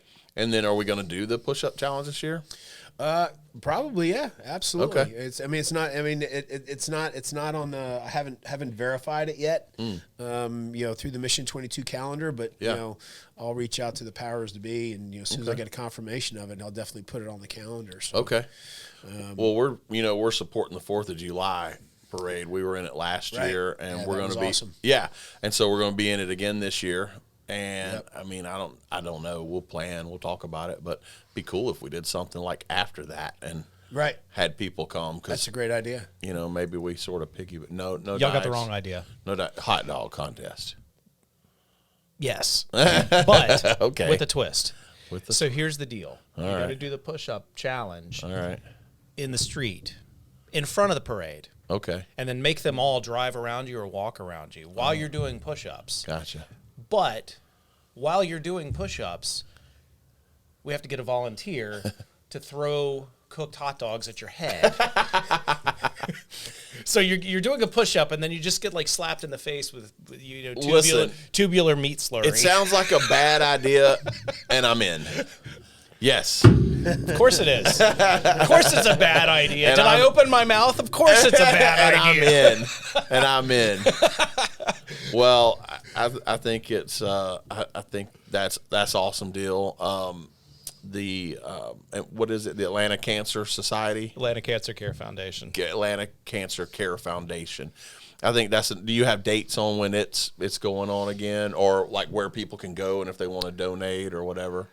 Well, yeah, to donate, go to atlantacancercarefoundation.org. It's 501c3, tax deductible, all that good stuff. You can go on there and get all the details on our mission and all that good stuff.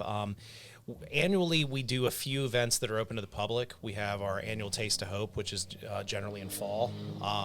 We haven't set a date for that for 24 yet. We do a 5K marathon at Oglethorpe University. I think that's in June or something. I'm not sure the date off the top of my head. Probably be on the website though. Yeah, but that's something we've got coming up. And I think there's a couple of other events that are kind of getting put together. And then we also do something called the Oncology Spotlight, which it's really only open to medical professionals. But basically, what we do is we have we set up events where we have big pharma. We have like pharma sales reps come in, they buy a table, and it's sort of like a mini trade show kind of thing. Yeah. And we do them around Atlanta 3 or 4 times a year. And because there's a lot of weird laws about like pay to play kind of stuff in medical. Sure. Yeah, of course. So there's like these real strict firewalls. And so that's why pharma have to send like a sales rep out to doctors' offices, because they can't just like pay a doc to prescribe something or whatever. Yeah. And so what we were able to like legally and ethically figure out is, okay, well, if we get these guys to use marketing budget to buy a table at this trade show, we can invite medical professionals to it to get the reps FaceTime with the practitioners, when the practitioners are not running around with 47 appointments or whatever. Good workaround. So yeah, it works real well, because there's like actual FaceTime for the reps and for the docs, and they can learn new stuff. So that's pretty cool. But yeah, so we do a few of those a year. Very cool. Well, yeah, check that out. And so good. Hey, it's good talk, y'all. Yeah, appreciate y'all coming in. Absolutely. We didn't even talk about real estate for 24. Nah, who cares about that? Hey, the one thing I can say is, being in the business for 30 years. Yeah. Now, and it's a good thing. I love it. They say if you love what you do, you don't work a day in your life. Yeah, right on. Which is a good thing, because I'm going to keep on working. Right. So, yeah. I'll probably sell a house 2 days before I check out. Yeah. So you're going to be you're going to be that meme where you're sitting up in the coffin like I forgot my cell phone. Sign here. Sign here. I'll get your hand and sign. That's right. Contract.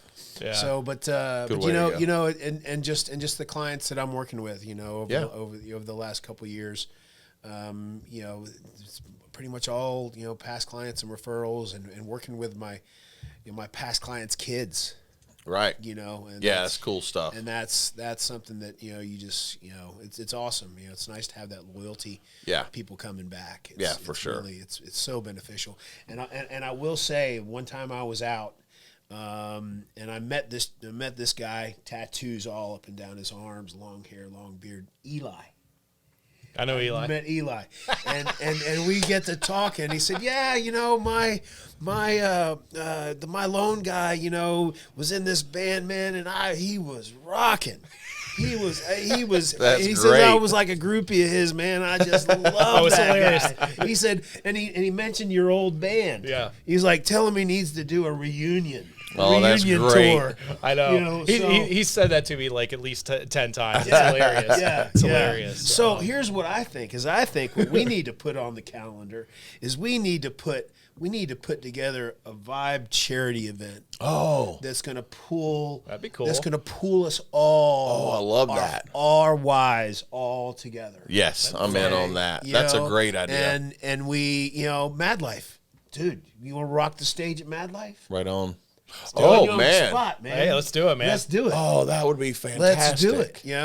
And what a great idea. Do some great cross promotion. I'm in. I'm in on that. Let's donate it all. And donate it all to the charities. To the charities that be. So, I'm in. Yeah, that's fantastic. And bring everybody together. We can have a meet and greet at Vibe. Right on. All right. I'm in. Yeah, I mean, let's put that together. So let's talk about that cool. a little more. Hey man, I got some ideas. Well, you do, and they're great. They're great ideas, and we can put that together, and that supports the why. And that's part of what I like about this is talking about.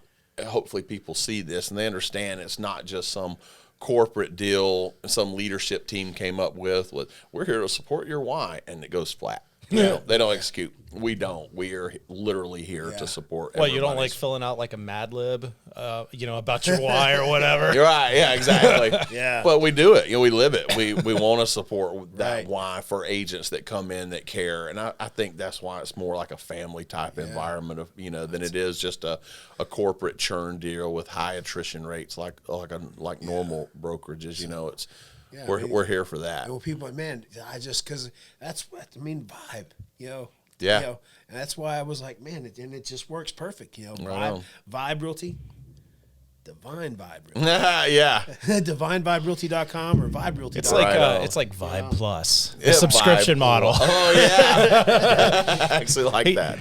And we have I the have lowest heard- rates I have- available. Call the vibrator. The vibrator, right? The vibrator. I have heard great things about your OnlyFans foot account, though. Yeah, it ain't my feet.